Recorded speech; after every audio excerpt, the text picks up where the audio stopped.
All right, ladies and gentlemen, in association with Inappropriate Earl in the Sit Down Zumock podcast, we bring you the bad guys. I'm Chad Zumock. With me is Earl Skakel. And if you can take the time and go to iTunes and leave a 5-star review, that would be great. And Earl, can you introduce today's guest? Words are hard to come to me right now, but the 80s were quintessential for action movies and bad guys, and one stands above all the others because of his unique portrayal. So I'm going to lead in with a very bad impression because I can't do an Australian accent, but this is the scene where they dropped off Schwarzenegger at LAX. I'll be back, Bennett. John, I'll be waiting. And then you and Bill Duke drove off into the sunset. Ladies and gentlemen, the great Australian actor. He's more than just Bennett, but we're going to get into his other roles, Mr. Vernon Wells. Yeah. Good Lord. Thank you. I have never been done so badly in my life. No. And Earl's a comedian. Well, Earl's a comedian. I know. The funny thing. Go ahead, Earl. Sorry. No, Mr. Wells. I don't. He hates that impression. He threatened to kill me before this. I have the unique ability to make any celebrity's voice sound just like mine. Yeah, that's mine. Yeah, I have that ability when I do an accent. I say, you still sound Australian. Well, and maybe he came from Australia. What's your point? Now, we were talking before this, because Earl made the joke that we thought we had Vernon Wells, the baseball player, and then you proceeded to tell a story. I said, save it for the air. So what's your story, Vernon? It's so funny because a few years ago, I would get these baseballs in the mail with kids asking me to sign them. And I thought, that's really weird, but what the hell? So I'd sign Vernon Wells and I'd send them back. And we were sitting in, I believe it was California Pizza Kitchen one night. There's like 4 of us. And a friend of mine was sitting across from me. I had my back, where they've got all the TVs for all the sports up. And he said, hey, smartass, what are you doing on TV?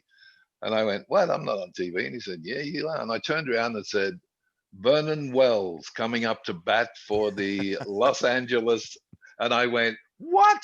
And there's a guy called Vernon Wells who played for, I believe, the team up in Canada, and played for the Angels down here. And it was so funny because these little kids had been sending baseballs to him. I'd been signing them, and they're getting them, putting them on their mantelpiece going, Vernon Wells signed my baseball. So you actually signed them? Yeah, because I didn't know. I thought they were just sending me baseballs. I thought there's got to be something in this, maybe in one of my movies I threw baseballs at someone. Doesn't come to mind, but what the hell? So you just went with it. That's great. I just went with it, dude. Do you think anyone sent Vernon Wells, the baseball player, an autographed picture and said, hey, I loved you in Commando? I wouldn't have surprised me, to be honest, because both our names are exactly the same. Mostly I get, if it's Wells, the surname, it's Wells. His is Wells, exactly the same as mine. So it would not surprise me. So let's go into the chronological order. So how did you get started in this business that brings you from Australia to Los Angeles? How did it all begin? Obviously I read your Wikipedia because that's how I do research. Yeah, me too. Damn it. If it's not up there, they don't exist. I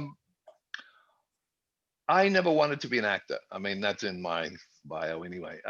My whole thing was my mother was a songwriter. And she wrote songs for Slim Dusty and people there, country and western singers in Australia.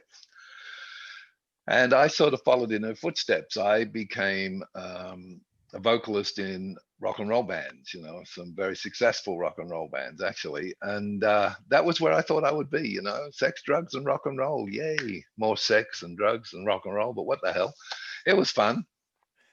And I had no intentions of being an actor. I mean, it was not something that I even thought about. And I was in an accident with the band's truck with all our equipment, which I had 2 vertebrae in my back were compressed, so I couldn't walk. And I had to spend quite a long time recovering, and I couldn't work with the band, of course.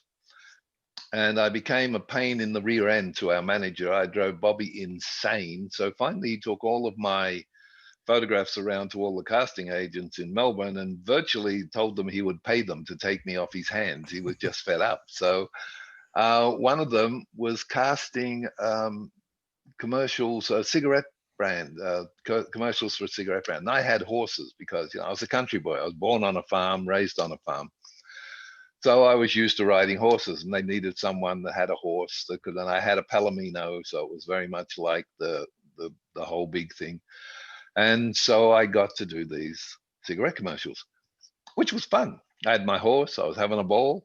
I was getting paid, and I didn't have to share it with 5 other guys. So I was like, "Ooh, I could do this. I'll do this." Then I got really bored because modeling to me was like, "Oh, you got to be kidding!" Smile, look scared, do all this shit. Didn't like it. But what intrigued me was the camera work, the guy behind the camera, the crew. I was more in tune with them. So I would always gravitate towards the crew to talk to them about what they were doing because I was fascinated. And I managed to get with the same director 2 or 3, maybe 4 times. And he said to me one day, every time I want you, I got to drag your ass out from behind the camera. Exactly what do you want to do? And I said, I'd like to be you. Because he's a really amazing director. And he said, oh, you think you could be me? And of course, then being a smart ass, I went, I think I could be better. And that was the end of that conversation. I thought, well, that just ruined my career really quickly. But the thing was, he thought it was very funny. And he hired me to work in his company. And I had to work my way through all the departments, everything, camera, the whole rigmarole until I was actually producing these very big commercials. And one night he was walking out. And we had a very, very fidgety client who was a pain in the butt to it. And I seemed to get along with him for some strange reason. And as he was walking out, he said, you'll be directing this tomorrow because, this one's yours. And I said, oh, great, thank you. And he just kept walking. And about 5 minutes later, I picked myself up off the floor and went, what have I done? And I directed a quite complex commercial because I set it up so I knew how it was going to go. And that's where it started. I was being a director and loving it. And that was what I wanted to do for the rest of my life. Started my own production company for commercials, was as happy as a clam, as they say. And then I got asked to do a stage play called Hosanna by Michel Tremblay, the Canadian playwright. And I said no, because I didn't want to go back to acting. I'd never acted. All I'd been was a model, so it really didn't appeal to me. And they just kept at me and at me and at me and at me and at me and drove me insane till finally I said, all right, I'll read the script, like the play. And the play was about a transvestite and her boyfriend. And right there, I just rang my agent and said, nope. And she said, why? And I said, because I'm not gay. And she went, no one's asking you to be gay. It's a stage play. And I said, yes, but you don't know. And anyway, it was this macho crap. But I did it. Eventually, I got talked into. It was an amazing piece. So I want to ask you. I don't mean to interrupt, but I want to ask because you see, you're a front man of a rock band, and you're a pain in the ass. Me and Earl are fans of rock music. We're diehard rock fans. So it's always the lead singer. It's always like the Axl Rose. It's always a problem. Mm-hmm. Is it because you're the lead singer, you have to be a problem? I don't think you have to be a problem, but I think being the lead singer, you're the one that gets all the attention. Yeah. and then it's like, so you play up, you're getting the attention. So you're kind of what the band is in its own way. I grew up with Gary Anderson. You may not know who Gary Anderson was. Rose Tattoo. Dude, I was just talking about Rose Tattoo today with Jim Florentine. They inspired Guns N' Roses. Yes. And they're like huge. They're like Tattoo. And that's the reason why Guns N' Roses look so dirty, is because they came to the US and Guns N' Roses was like, who are these guys? And it was a game changer. Yeah. Well, Gary and I were friends from when we were little kids. Is he the bald guy? Yes. Yes. Yeah. The little short one. Yeah. Little short ass. And we grew up 5 blocks apart, and we used to have a band that we put together, and we used to do all our little things. And then eventually I drifted more into the classic rock and roll and blues and things. Whereas Gary drifted into the file my teeth till their little points and everything, and he became the heavy metal rocker with Rose Tattoo. And I still, to this day, adore him, and we still talk. He's now Sir Gary Anderson. It's like, good God, what, they had one they couldn't give away, so they gave it to you. But he's an amazing person. He really is. He brought. Earl, are you familiar with Rose Tattoo, Earl? No, they were too good of a band for me. I was gravitating towards Kiss. Earl lives on Sunset, or right off of Sunset, so I'm sure You'd have to be gravitating towards Kiss. Yeah, right. Fine. Yes.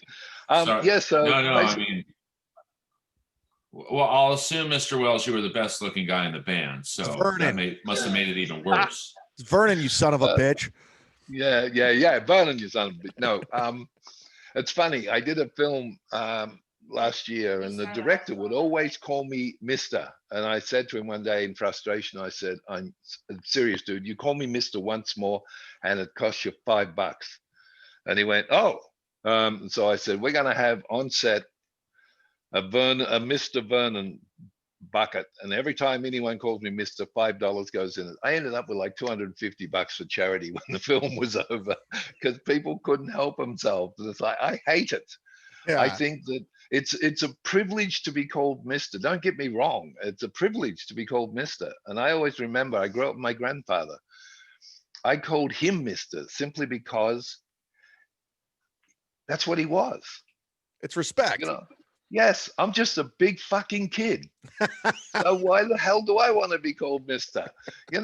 I play at games for a living. Good God, I just look around for my father when anybody calls me. What, Dad's come back? Dear God.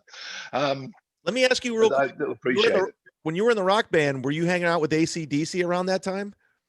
That was back. My best friend, one of my other best friends, Alan Holmes, was AC/DC's investment manager, and he taught them how to put their money in places, so they still had money. So I knew AC/DC. I never worked with them. I knew them as and all of the big Australian bands around the early, late 60s, 70s, going into early 80s, all of those, we all grew up together, and we all, even though we're in different bands, I was in what would have been called at that time an Australian supergroup. It wasn't. It was just a lot of session musos who put together this band, and then they said, "You want to come and sing for it?" And I went, "Yeah, what the fuck, why not?" And so we had this amazing band, but we had no idea what we were. We were just having fun. So, we got out there and played and just did our thing. And then, of course, you get the word supergroup from all the American groups that were composed the same way. They were all session musos and things that got together the best of the best and made these amazing bands. And we kind of did it and thought it was the greatest thing since sliced bread. Earl. I mean, I just assume all Australian celebrities know each other. Like, yeah, totally. There's only 12 of us in Australia, and we kind of hang out together. Well, I just assume you, AC/DC, Paul Hogan, Oil, Yahoo Serious, you all go to the same gym. Yeah, totally. Except I haven't been home for 40 odd years, so I've kind of missed them, I think. I mean, at this point in time when you're starting acting and obviously in the music scene and modeling, was it a goal to eventually come to America and do that, or did you want to just stay in Australia? I never, ever, ever wanted to come to America. And it wasn't anything, it wasn't any bad reason. It was just that I didn't see me fitting in America. And I was like, no, I don't want to go to America. That's beyond. But I actually got brought over by Joel Silver to do Weird Science. Yes. And that was kind of where it all my American thing started. And then the funny thing is, someone the other day asked me, they said, "How did you get your green card, like to work in America?" And I said, I was fortunate. This up and coming actor who really hadn't made it, but was American, that lived in Australia, signed for me. And they went, "What? Who?" I said, "I think his name was Mel Gibson." So I came over and Mel Gibson signed all my paperwork for me and I got my green card. So it was just kind of one of those things, Now which was you kind of great.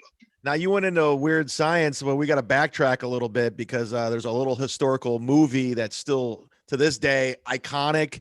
Probably, I remember seeing this movie when I was 6 years old. My cousin Jason was obsessed with it. It was 19, I think it was 1981, The Road Warrior. How does that come into play? How's that become a thing? You know, that's what I was talking about was when I got into this stage play, the Hosanna, the first scene, I walk on stage after the lead. There's only two of us in the whole play. After the lead has done this monologue, which sets the whole thing up, I walk on stage and I'm dressed in leathers and I strip naked and masturbate. Oh, And the first row of the now you know why I didn't want to do it. The first row of the audience is like 6 feet away from the end of my. So it was a hard thing for me. I mean, just going out there every night and doing something that was so alien to who I was as a person was just torture. But Sandy Gore, who was George Miller's girlfriend at that stage, came to a performance and rang George and said, "You have got to come see this guy. He just dominates the stage. Come and see him. He's wonderful." Which if you had told me, I probably would have hit her. But then she and George came down to see me. I had no idea why he wanted to see me. I had never seen Road Warrior, the original. Mad Max, the original Mad Max. I'd never seen it. So he came down, we had a cup of coffee, we did this, we chatted together, we told dumb jokes to each other, and he left. That was the end of it. I still had no idea why I was having coffee with this man. And my manager rang me and said, they need you to go to Sydney for wardrobe tests and makeup tests. And I said, who needs me to go where, what? And she said, George Miller for his new film, Mad Max 2. I went, what? What's Mad Max? And she went, oh, please don't tell me you haven't seen Mad Max. I said, no, I haven't actually. He said, well, please go see it. It's on at the drive-in. Just get your ass to a drive-in and see it. So I went to the drive-in, and the funny thing was it was Mad Max and Duel, Steven Spielberg's first movie. Yes. So I sat there and watched this doubleheader.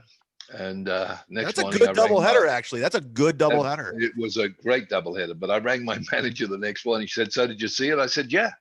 And he said, "What'd you think?" I thought Duel was better. And she went, "Do not say that to George Miller." I actually told George, and he thought it was hysterical. But that was where it all started. Then I went up.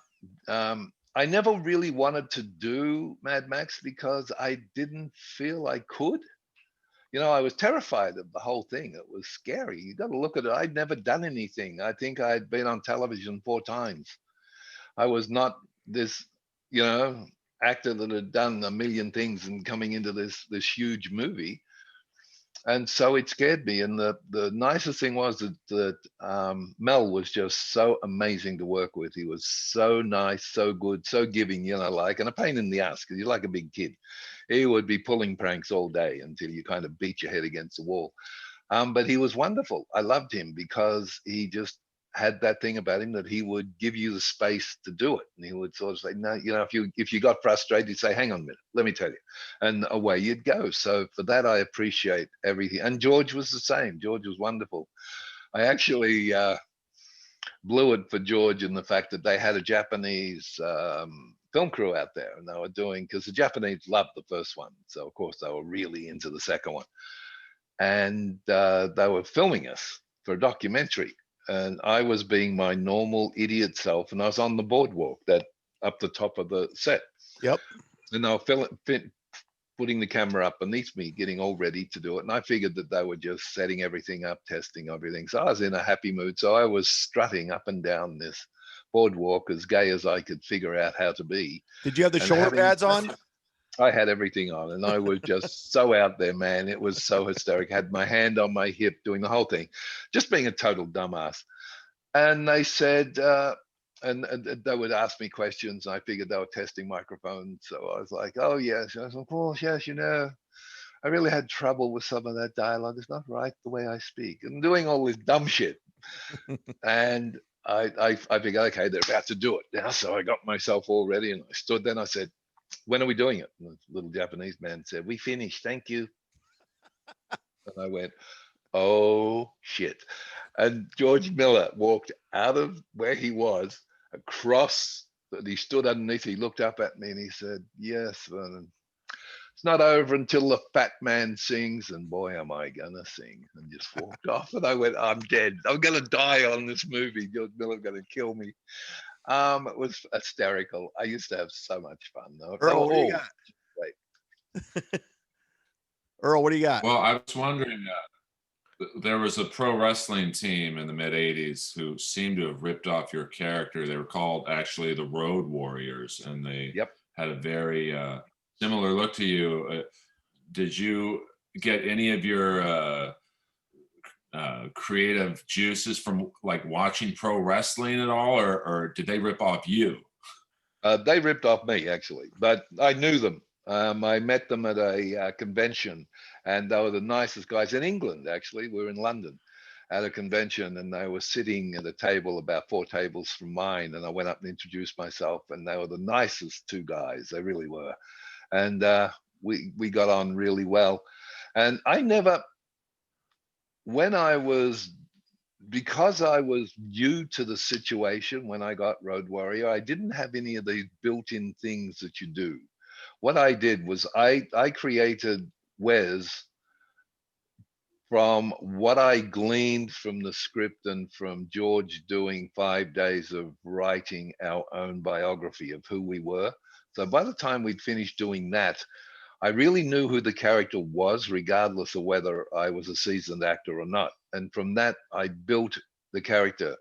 And George let me go with it. He just allowed me to do what I felt the character would do. And that's why it worked, I think, because I didn't get stressed and I didn't get scared of what I was doing. I actually got into the character more and more and loved what I was doing. So I think more than anything, that is where it succeeded. He's a very intelligent man.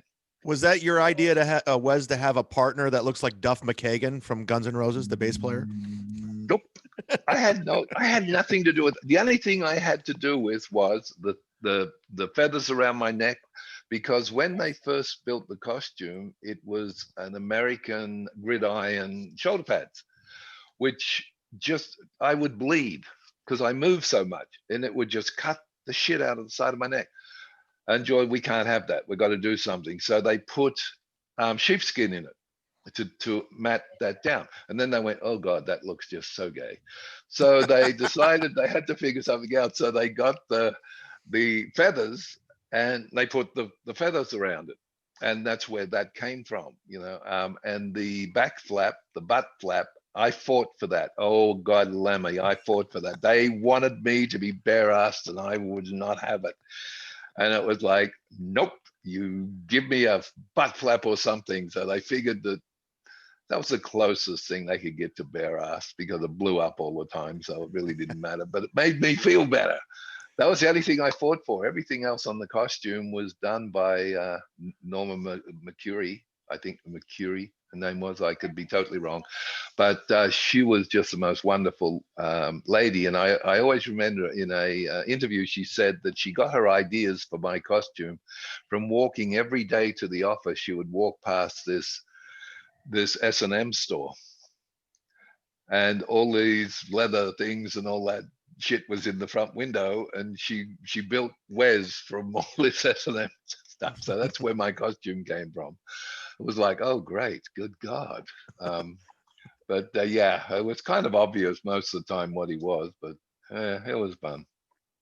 I you know, for many years I felt it was this huge millstone around my neck, because people could only look at me as that character.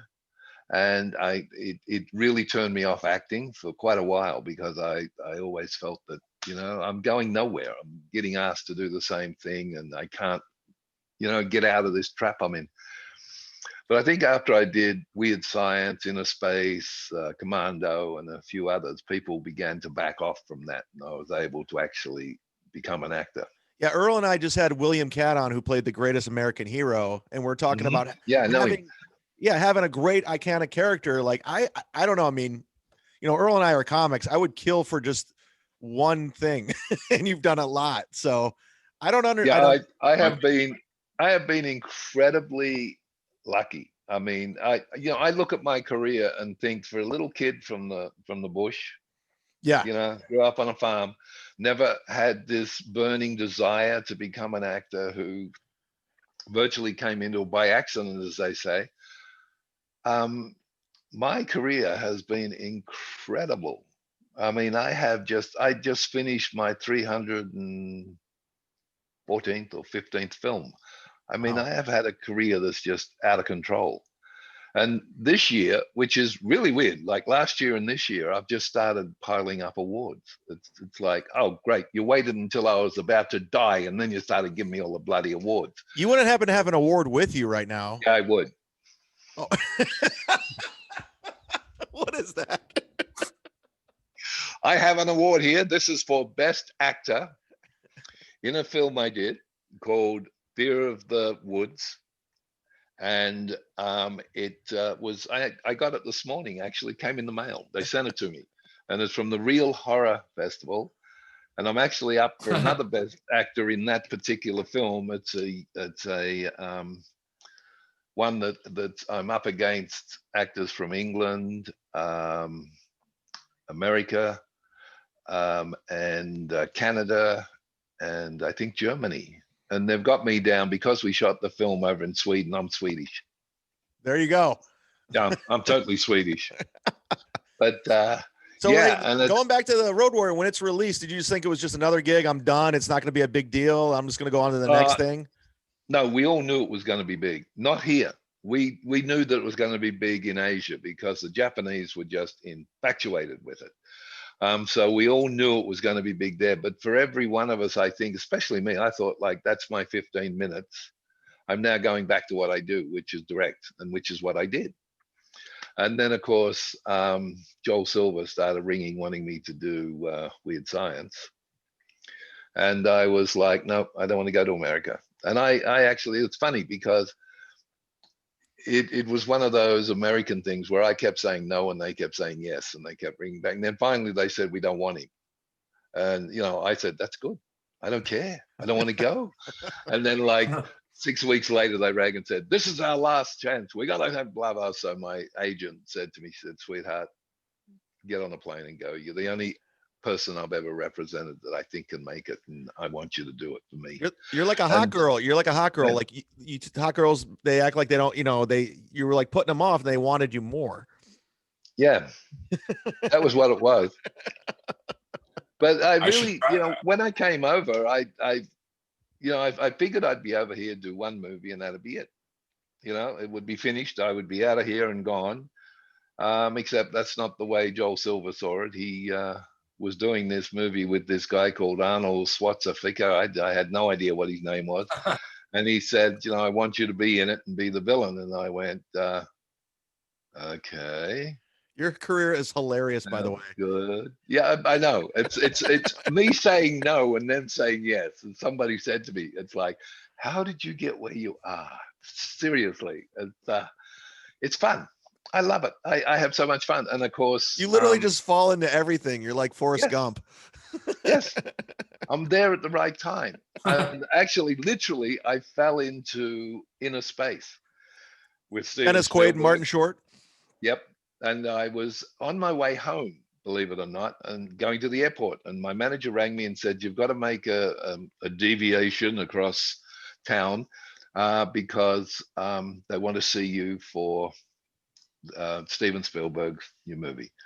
And I was like, Joe Dante and Michael are doing it. Michael's producing, Joe Dante's directing. I was, whatever. So I went across, and there's all these people in the room, but they knew I had to get to the airport. So they just asked everybody to know. I said, look, if you don't mind, we need to take Vernon through because he's actually on his way to the airport to fly out.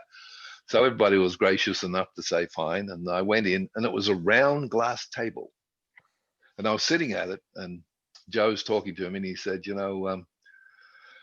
Steven wants you to come in because your character in Road Warrior fascinates him. He loves it. And he's just wants to work with you. And I said, oh, that's amazing. Thank you. That's great. And he said, however, he took all your dialogue away from you, and he's going to take one of your arms off and you wear sunglasses. And I went, you sure you wouldn't like someone else to do this? I mean, why me? Jeez. And it was this amazing thing of where they wanted me to act, but they didn't want me to use any of my tools. So I had this thing. So I was kind of like, yeah, well, sounds great. And I'd love to do it. But, you know, you got a lot of other people to see, and I got to get to the airport.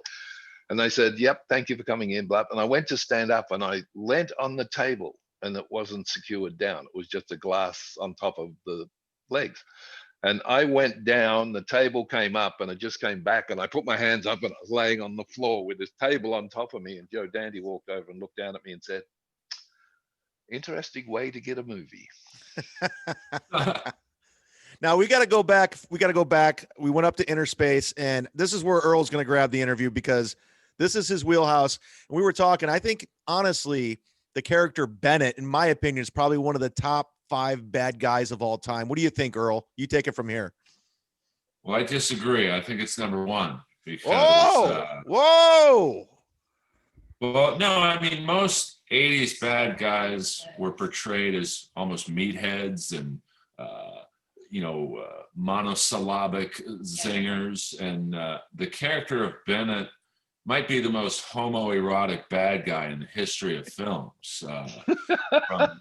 I mean this, Vernon, respectfully, but even I remember seeing Commando when I was, I think, 16 at that mall where a lot of the early parts of the film were filmed. And I was like, okay, this guy's not like any other bad guy. He's got the Freddie Mercury mustache.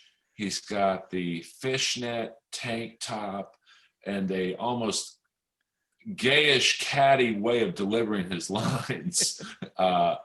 Did you get inspiration from anything in particular to play him that way? You know, I'll tell you a little story. I went to see the director. Joel Silver was producing that one after we did Weird Science. I went to see the director, and he didn't want me in the film. He said, no, I've got my cast and I want. So I went back to Australia.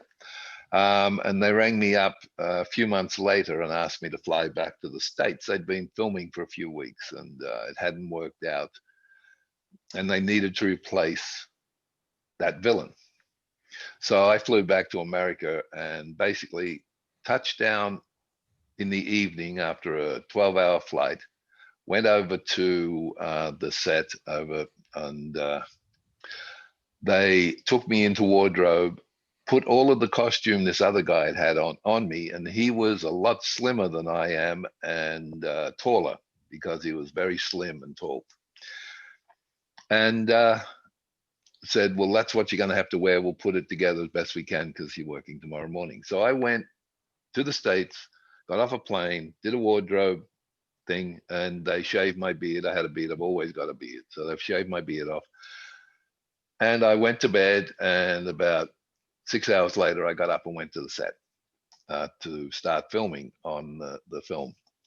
And I had no input into that costume whatsoever. It was what they had, and it was what I had to wear. And I was like, yeah, whatever. Who was the actor you replaced? Who was the actor you replaced? I have no idea. Okay. I really don't. I have never inquired because I didn't know why they wanted me after, why something had gone wrong. So I didn't want to get involved in any of that. So I never inquired. I just went and did my job. It was funny because Arnold was very wary of me because I'm very quiet. I don't sort of walk around the set being all, whoa, whoa, whoa. I'm very quiet. I sit behind the camera with the cameraman chatting to him. And so he said to Joel, he said he didn't think it would work, because, I just didn't have that thing. And Joel said to him, he said, well, can we do this scene? And if it doesn't work out, then we'll recast the role. And he said, all right. And it was the one where he's tied to the table and I put the knife to his throat and say, if I'd had my way, I would have cut your throat. And so I'm just standing over, they do this like rehearsal and I just walk through it because, I'm trying to figure out where all the lights, camera and all that shit is, get everything in my brain. I'm fine. And poor Arnie's getting more and more upset because he doesn't think I can ever pull off being this tough bad guy. And they went action, and I just leapt onto Schwarzenegger and had that knife halfway up his ass to his tonsils. And when it was over, Joel Silver walked, and Arnold's still tied to the table. And when it was over, Joel Silver walked over to him. He said, "So what do you think?" And he went, "Never let the son of a bitch have a real knife." And that was the end of it. We got on famously together from that moment on. We had a ball, but it was just funny that I guess it's just sometimes people look at you and think, well, he couldn't do that. And the amount of times people have come up to me and said, for the longest time, I never knew that you were the road warrior and Commando, because you nothing about what you. And I had it from a director one day said to me, the reason is that villains tend to be villains all the time, and they tend to have this way of doing it, and it doesn't really change. So whenever they're in a film, there's a villain. It's that simple. And they said, you son of a bitch, you come on and you look like the fucking king of Normandy, and suddenly you got a knife cutting people's throats. He said, you just never the same persona, so people don't know it's you unless they're so aware of what you're doing. And I actually remember in high school, I had a Roger Ebert book where he used to review movies. And I remember that's when I found out Wes and you were the same person. I was like, oh, as a child, I was like, I didn't know that was the same guy. That mustache threw off everybody.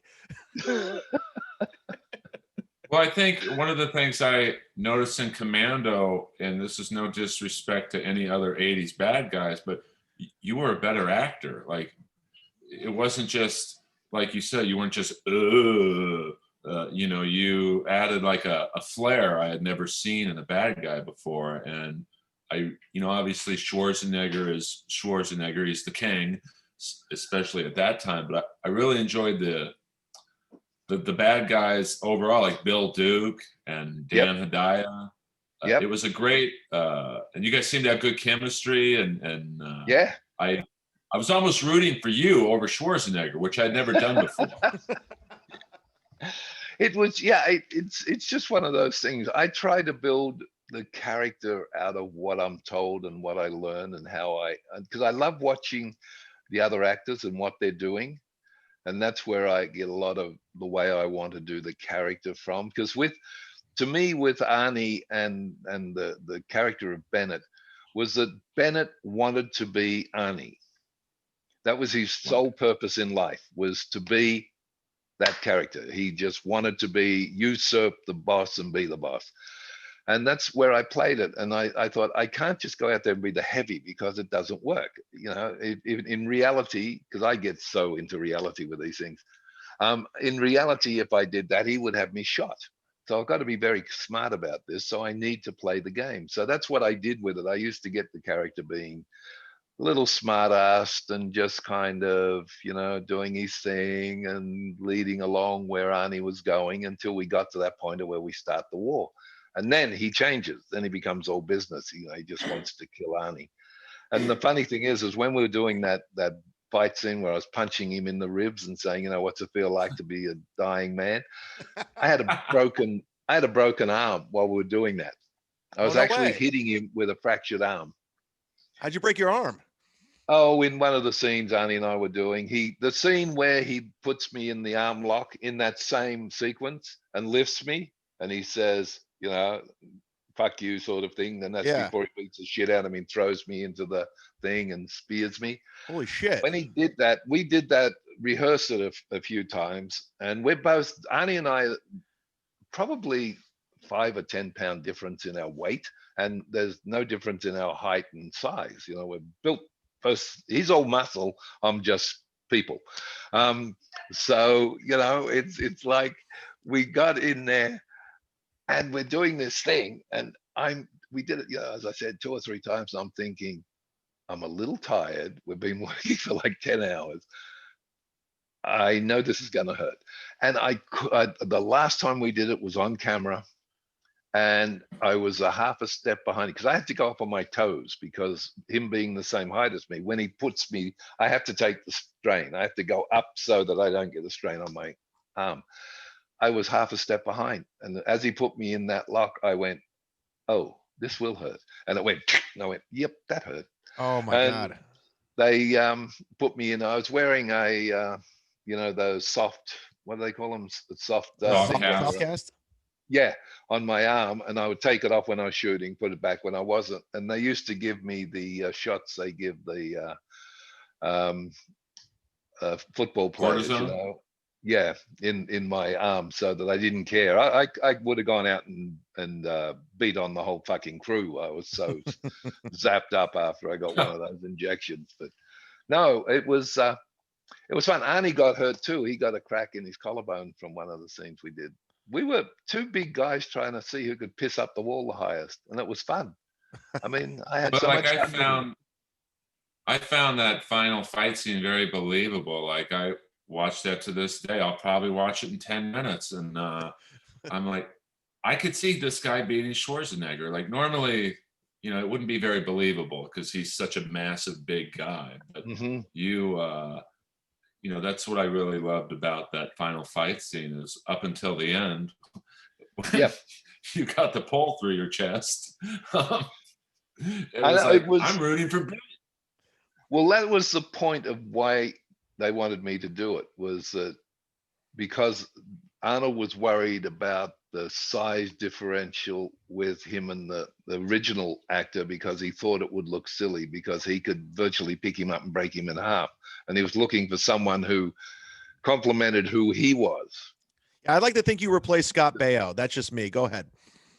Oh, yeah, well, I had his door. No, well, yeah, well. Based on the outcome, I think you replaced Liberace. I seriously have no idea who I replaced and why, but I have been told different things, and I don't like to spread rumors, so I don't even worry about it. But I mean, I was thankful that I got the role and that I was able to make it work the way it worked, and I really enjoy what I do, and because of that, I think I put it all on the screen. I don't hide anything behind the pretense of something else. I just put it, man, I just lay it on the screen. You don't like it? Well, I'm sorry, but that's the way I'm doing it. And it generally works that way. It's kind of, I always remember the guy I'm in partnership with in a production company, Brian Martin, we're doing films. The first time I met Brian, he asked me to come up to Sacramento, that's where he's based, and do a little film he did called Savior of None, which is one of the most beautiful films. And I said, all right, they need it. I think I got recommended by the special effects guy who had worked with me. So I went up, I read the script, loved the script, read my part, got it all in my head, knew where I wanted to go with it. He picks me up at the airport because I have to shoot all night. They can only afford me for one night. That's for 14 hours straight. That's all they can afford to have me for. And so I was flying up in the morning to Sacramento, going to bed, getting up, going to the set, and then working all night and getting back on a plane, flying back to Los Angeles. So I get there, Brian picks me up and he said, I guess you're wondering why the director writer's picking you up. And I went, no, I expect that because of who I am. I was being so facetious. And he was like, oh. Yeah, here comes your front man. This is your front man ego. and then I said, no, I'm kidding. I figured that you needed to talk to me. And he said, yes, actually I do. I wanted to tell you about the character so that tonight we don't have to go through all the things. And I said, oh, that's great. I said, can you do me a favor? Let me tell you what I think, because I've made a character and I sort of see where it's coming from. And then you tell me where I'm wrong. That way we can build the character between us, and I won't be sort of taking all of your shit, or you won't be taking all mine. He said, okay, go for it. So I told him what I thought and how I thought the character should be and why he was like that, what his motivation was, what had happened in his past life, and all this shit. And then when I finished, I sort of looked at him and I said, so what did I screw up? And I always remember it. He just loved it. He's just driving and he looked across at me and he went, fuck you, and just kept driving. It was like he said he'd never heard anybody break a character down so completely where there was nowhere to go. He couldn't say anything. He crossed all the T's, dotted all the I's. But that's what I do. I pull it apart and go into it the way, this little thing we did called Fear of the Woods. Once again, and it's winning so many awards. It's a short, believe it or not. Is that out? Can you get it like on Amazon Prime or anywhere? Yes, you can get it on YouTube, all over the place. It's called Fear of the Woods. And it's won so many awards. It is unbelievable. And what it is, the funny thing was, he shot it in Sweden. And I was up to my balls in snow for like 3 days, freezing parts of me that I thought I would probably want to use one day, baby, into nothingness. And he did it as a proof of concept, because there's a like 10-foot Kodiak bear in it and things like that, which had to be done with green screen and things like that. But he needed to show that they had the facilities to make it work. And so he did the first 25 minutes of the film. And then when it was finished, everybody thought it was just unbelievable. When you see it, you'll realize why I'm talking about it. The cinematography is stunning. I mean, it is absolutely stunning. There's only 3 people in the film, plus a very large bear. And the other 2 actors are Swedish, and they're brilliant. One plays my son, the other plays my brother. They're just the most wonderful, wonderful people to work with. The director I'd worked with on another film, so I knew him, Titus. Everything was just so amazing. And when it was finished, they edited, put it together, put the music. They were like, wow, shit, we've got something here. So they put it into all these festivals just as a short. And consequently, I think the director's won 8 directing awards. The film has won something like 12 awards for best in show. Wow. And it's just this amazing little short. And now I'm picking up awards for it, which I think is wonderful, because I loved working in it. But it's just, I think to be who I am is to be blessed, because I have this amazing life. I mean, I have the most amazing wife. My wife's Japanese American. I live on the beach. I get to do what I love to do, which is direct and act. So I'm doing both again. I work with the most amazing people. I have people like you that actually want to talk to me, which always amuses me. People want to delve into who the hell I am. You have no idea how excited we were. I told so many of my friends, and I know you've done like 300 plus films, but every friend I said, I'm talking to Bennett tomorrow. And they all were like, Commando, you got to ask him about the outfits. What's funny is everybody asks me about the vest, the chainmail vest, and it always comes up. If that was real chainmail, you wouldn't be wearing it around. I say, yeah, you're right, because it isn't. And what it was a thing called a Stoker's vest, which was what the English stokers in the hold of the ship, the warships in the Second World War and the First World War, they would wear these things because they were made out of merino wool. And they would absorb the sweat from, they're stoking into the big furnaces. So there's sparks and shit coming out all the time. They would absorb the body sweat. And when they got hit with the sparks, they wouldn't burn, because wool is very difficult to burn when it's wet. So they wore them for that reason. They were cool because all the air went into them. And when they sweat, the wool absorbed the sweat and kept them cool, and they didn't get burnt.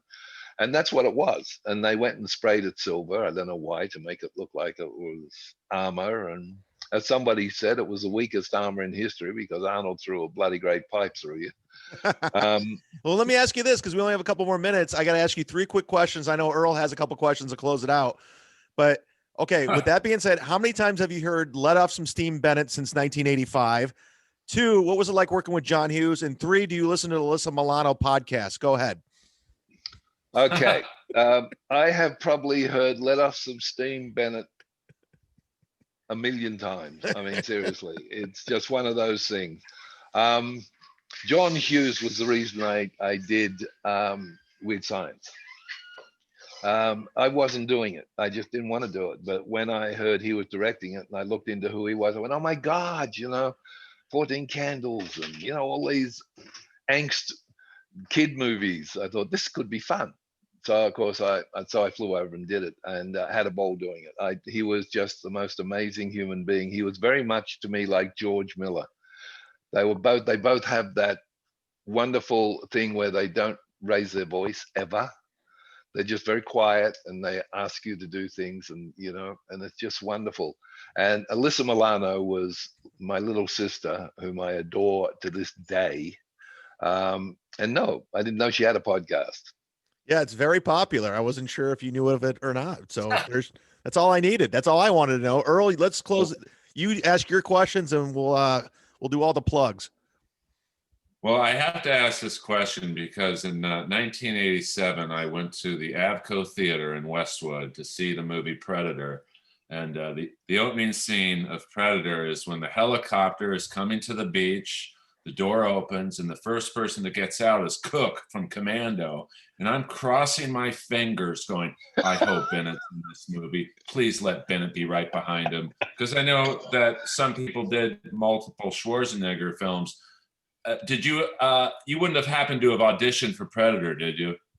No, I was never asked to go in for it. So no, he doesn't audition. He just falls into things, Earl. He doesn't. Basically. Well, now it's really cool because I virtually don't audition very much because people they know what I've done. They just say, hey, you're exactly what I want. So this is what we're doing. Do you want to do it? Which I think is amazing. I love it. But I've never taken what I do for granted. To me, it's my career. It's what I do, and I love it. And I think I get more pissed off with people that treat acting and entertainment as this kind of, I can go out and get stoned and drunk and cause all kinds of trouble on the set, or I can be an asshole. That really peeves me because this is something special. We get to entertain people. We get to take people's minds off the bullshit of the day. They can actually go and cheer for the good guy and boo the villain. And with you guys, they can come into a comedy store and they can sit down, have a few beers and laugh their asses off at things that they find very offensive and not have to worry about it. And that's where we should be so blessed for what we do and not take it for granted because, tomorrow you can lose it. As they say, you're only as good as what you did the day before. Well, Vernon, I don't know if you know this, but Earl's actually the roast battle champion from Comedy Central. Earl, would you like to brag a little bit to your hero? Well, I would normally, but I have one more question for Vernon Wells. I almost said Mr. Wells. I mean, you've worked with Mel Gibson, you've worked with Arnold Schwarzenegger, Steven Spielberg, but can you give us a 30-second story on working with Fred Dreyer on Hunter? Oh my God. It was so funny. It was so funny. Fred and I actually got along fine, except I went into his dressing room. We were doing something. And I never knew who his wife was. And the Playboy was open, laying on the table, and it was at the centerfold. Oh yeah, that's right. Was his wife. And without even knowing it, I walked up and I looked. And I said, "Oh, I could fuck her."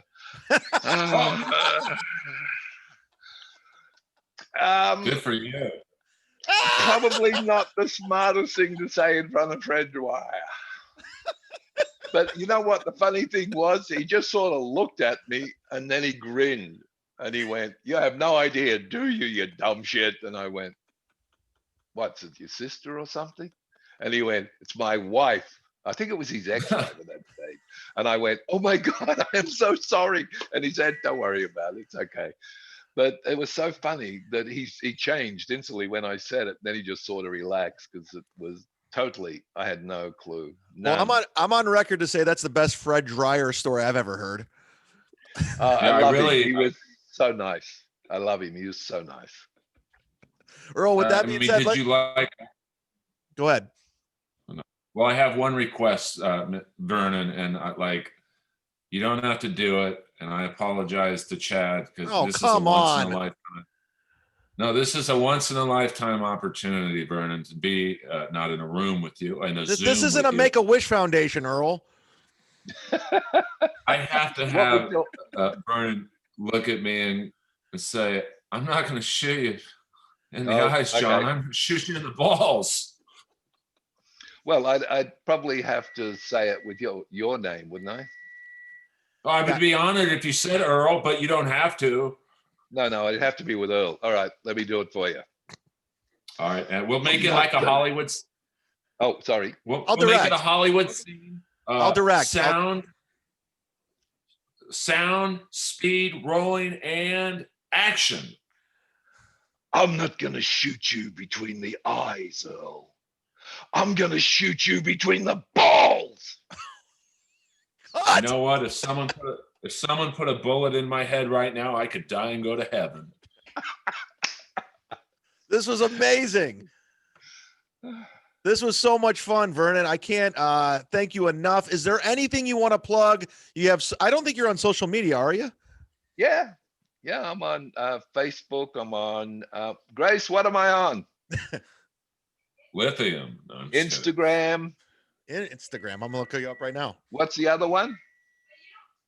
Twitter. I don't tweet. I actually have a guy do it for me. I have an internet guru do it for me because I'm totally useless. I look at it and go, okay. So he does all that, but it's Instagram, Facebook, all that stuff. I just added you. I got Wells.Vernon. You can follow him Yep. on Instagram, and here's your award right there. The one you have. Thank you. Earl, you close it out, buddy. Well, Vernon, it's been an honor. I think I can speak for Chad here. We're both, we don't want to lay it on too thick, but we're both gigantic fans of yours, and you're such an iconic actor. I just want to say thank you for, all your work, and like you were like the bad guy of my childhood. So the honor's been all ours. Oh, thank you. No, I you know what? I always look at it logically. If you're doing something right, people want to talk to you. If you're not, they don't. So I kind of consider this to be a validation of what I do. And I appreciate you guys wanting to talk to me. And also, I would just like to say, if you want to have me back at some stage to talk about shit, I'd love to come on and yak and carry on with you too. It's a joy. What are you doing and I tomorrow? have You just opened Pandora's box, buddy. We're gonna be hanging out with you. I don't we're care. gonna We're coming to the beach. Tomorrow. We're gonna talk tomorrow with you about MacGyver. Oh dear Lord. I have a fun story about MacGyver. Actually. Can we hear it? Is it too late? I don't want to keep you. Okay, no, don't be silly. I did MacGyver, and my wife, lover, is not into what I do. She's just yelling at me from the other. Don't you tell him that story. And she's not into all of this stuff. She loves what I do. She's extraordinarily proud of me, and but it's not her world. And Sure. So she's always afraid that if I see somebody that I've worked with and I'm going to go up and say hello, they won't recognize me and I'll feel like an idiot. So she's always saying, don't say anything. So we're shopping. And MacGyver walks into the Richard Dean Anderson. He walks in, and I say to Grace, "Oh, there's Ricky. I'm going to walk over and say hello. I did the show with him." And she said, "No, don't, please don't." Where are you at? The Grove? Where are you at? No, we're just here in Pacific Palisades, down the street at the grocery store. I think at Ralph's or something. Heinen's? Something. One of those. Erewhon. It was Vons. It was Vons down on the corner of Sunset and Pacific Coast Highway. Well, what do you have against Ralph's? I don't like them. All right, don't push me, buddy. So I got. What was he making? Sorry. Oh, was he making a cucumber into a pipe bomb? No. Actually, he was just walking through the door. He hadn't had time. And so Grace was all sort of like, I don't want you to make a fool of yourself. She said, "I'm not going to stand here. I'm going." So she walks outside, and it's pouring with rain. I walk up to Ricky and I go, "Hey," and he goes, "Vernon," we all big cuddle and we're talking to each other. said, "What are you doing?" I said, "Nothing much. I'm just standing here waiting for my wife to come back from the rain, and then I'm going." And he said, "Well, what's she doing out in the rain?" I said, "She figured you'd never remember me, so she didn't want to see me make a fool of myself." And then just then, Grace comes through the door, sopping wet, and Richard stands there. He looks at her, he says, "Oh, you must be Grace." And she was like, "Oh God." So it was. So the only one that got screwed over was Grace, not me. Unfortunately, Grace was the one. Yeah, she got very wet actually trying to get away from me talking to people I know, but it's all right. But I love her anyway. She's the one that keeps me on the straight and narrow. Man, you're a great dude. You're like one of the most positive dudes in Hollywood, because I left there pessimistic. I was done with the industry. The industry was done with me, and you're so happy. And it's great to have during a pandemic positive energy. You got it, Brody Stevens. Oh yeah, thank you. Well, I can't see any value in going backwards. The only thing I can do is keep going forwards, and that's it, and enjoy myself. And I still work. I've got, when this pandemic gets to a point where people can work, I've got 5 films on the books. Good for you. So, it's like never stops. And I always look at it and think, God, even now I'm like, how the F did that happen? Like what? Yeah. And I never want to be that blasé that I go, yeah, of course I got 5 fucking films on the books. Why wouldn't I have? It's like, no, I'm like totally stunned, to be blunt. And, Earl, what do you have? Earl, what do you have on the books right now?